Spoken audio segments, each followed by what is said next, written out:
Six commissioned these signs 3 months before Operation Sea Lion was due to take place.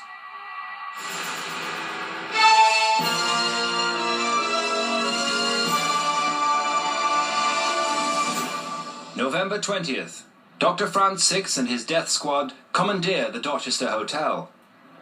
Over the coming months, Suite 513 will acquire a notorious reputation. From their new headquarters, the Einsatzkommandos begin their reign of terror. On the first day of operations, 44 prominent Londoners are dragged from their homes. Amongst them is the entertainer and playwright Noel Coward, who dies whilst being interrogated. He was number C96 in the Nazi Special Search List, otherwise known as the Black Book. One of our great prize exhibits at the museum is the Black Book, the special arrest list that was produced by the security service of the SS, which lists thousands of people in this country that were going to be arrested if the Germans had successfully invaded this country.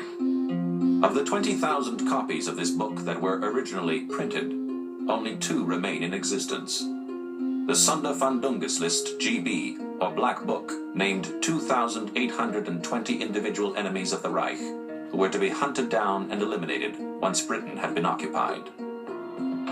All the members of the British government and the civil service were on the list, as well as various European émigrés who had fled Nazi persecution. But the remainder were the cream of Britain's intellectual and literary elite.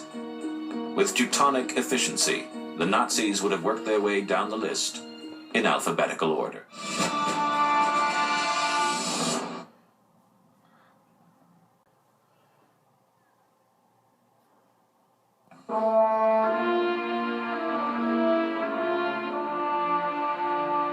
November 22nd, 1940.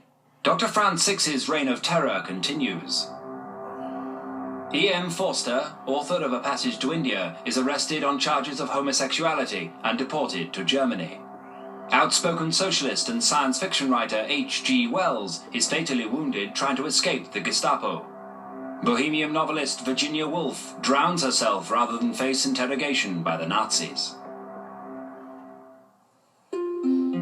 But not everyone in the Black Book would fall foul of Dr. Franz Six. Aldous Huxley, the writer of Brave New World, had fled to California in 1936. Whilst entertainer, sportsman, and communist Paul Robeson was also on the list, he too would certainly have fled to the United States before the Nazis could catch him. Dr. Sigmund Freud, who fled to England to avoid Nazi persecution, had already died in 1939. Despite these inconsistencies, the Black Book remains extraordinarily accurate.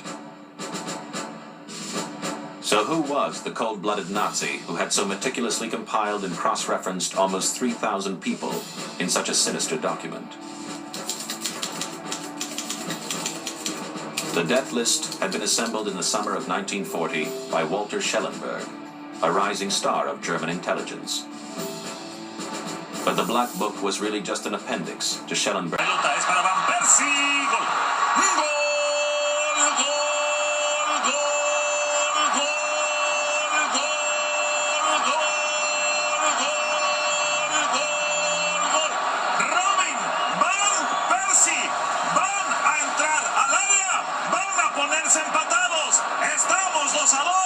Y si antes marcó primero Holanda con gran reacción australiana, Marcelo, ahora es al revés. No, pero la verdad, uy, mira, ahí lo dejó. Está perfectamente ahí. Se equivoca Davidson. Sí.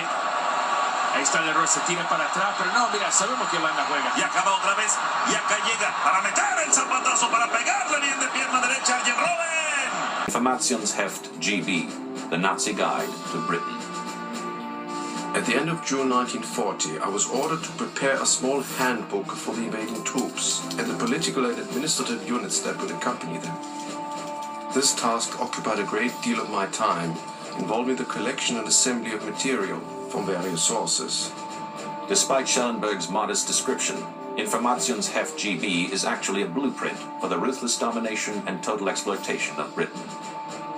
By examining this book, chapter by chapter, we gain an extraordinary insight into the Nazi designs for occupied Britain. The first chapter of Informationsheft GB analyzes the British system of government.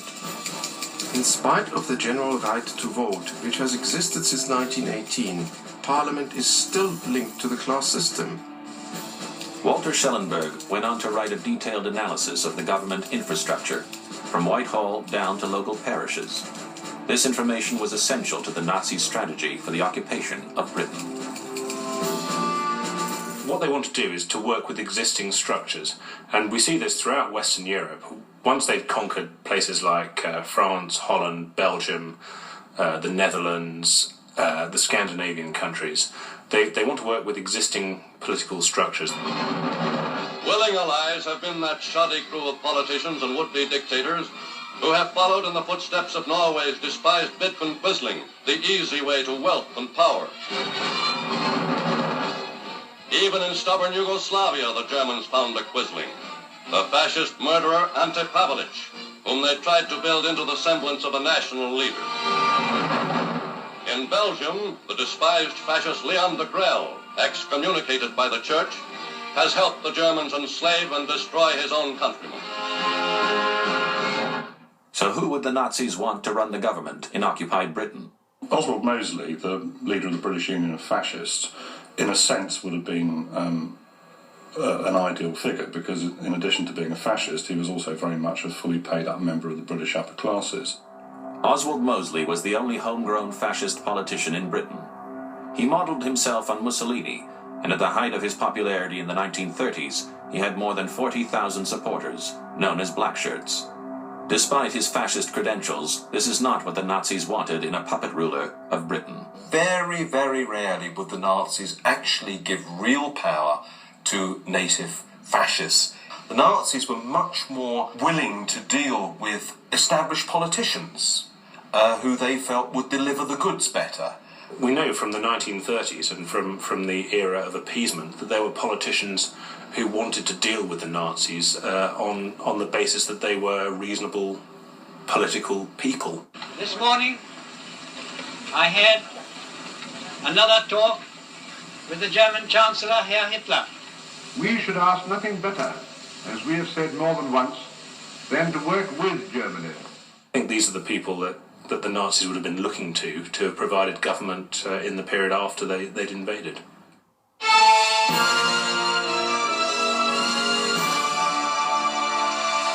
November 22nd.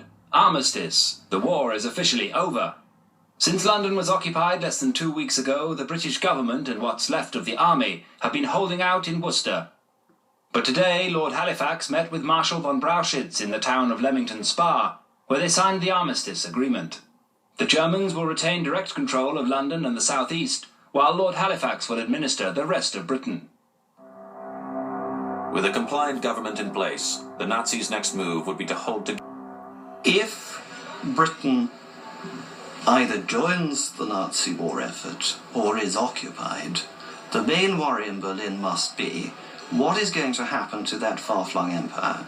If the empire collapses, somebody else is going to seize parts of it. Somebody else is going to be America, Japan in particular. This is a thought that obsesses Hitler. Obviously, the key to holding that empire together is a figure like the Duke of Windsor. He might induce the kind of loyalty in British officials to hold it all together for the Führer. Edward VIII abdicated in 1936 and became Edward, Duke of Windsor, whilst his brother took the throne. The official story was that his abdication allowed him to marry Wallis Simpson, an American divorcee who was unacceptable to the British establishment. But the Germans believed that the real reason he was forced to abdicate was that he and his new wife were sympathetic to the Nazis. The Germans are interested in the Duke, and the evidence of it, of course, is that they invite him to Germany and show him around the country, and all the leading Nazis get to see him. There is a palpable sense of regret that he is no longer on the throne. Goebbels, in his diary, notes precisely those words, "What a shame that he isn't king anymore." So it's not too difficult to see what the Nazis would have wished to happen. We can never know for sure whether the Duke of Windsor would have returned to Britain, but we do know that the Nazis were very keen to recruit him. Just before the invasion of Britain was due to take place, the Duke was on a hunting trip in Portugal. Hitler ordered his favorite intelligence officer to make contact and offer the Duke 50 million Reichsmarks to cooperate with Germany. The name of the spy was Walter Schellenberg. Within 2 days, I had drawn a close net of informants around the Duke's residence. Within 6 days, I had a full picture. The Duke of Windsor was most annoyed by the close surveillance of the British Secret Service. He did not like his appointment to Bermuda and would have much preferred to remain in Europe. Schellenberg was then ordered to kidnap the Duke if he could not be persuaded with cash. But before Schellenberg could act, the Duke of Windsor left the country to take up his appointment as governor of the Bahamas. If they had invaded, and if the Duke of Windsor had been willing to join them, or had been kidnapped in some fashion, then I think he might have been restored to the throne. I think we can picture the likely scenario. There would have been, in effect, an abdication broadcast in reverse, with Edward VIII addressing the nation. Again, it is not too difficult, the kind of speech that might have been written for him. Terrible crises, very people who brought it about are the people who forced me out. Only way out of it now is to unite, pull through together. I know Hitler personally, I've known him for years, great friend of Britain, no problem there. Let's concentrate on the future.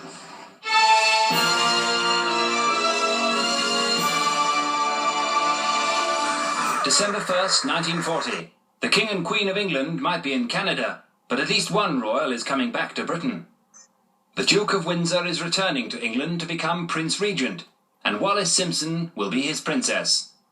Whilst Marshal von Brauchitz retains martial law in London and the South East, the Duke and Duchess will rule free Britain from Balmoral in Scotland. With control of the British elite, the Nazis' next move would be to use the humble British bobby for their own ends.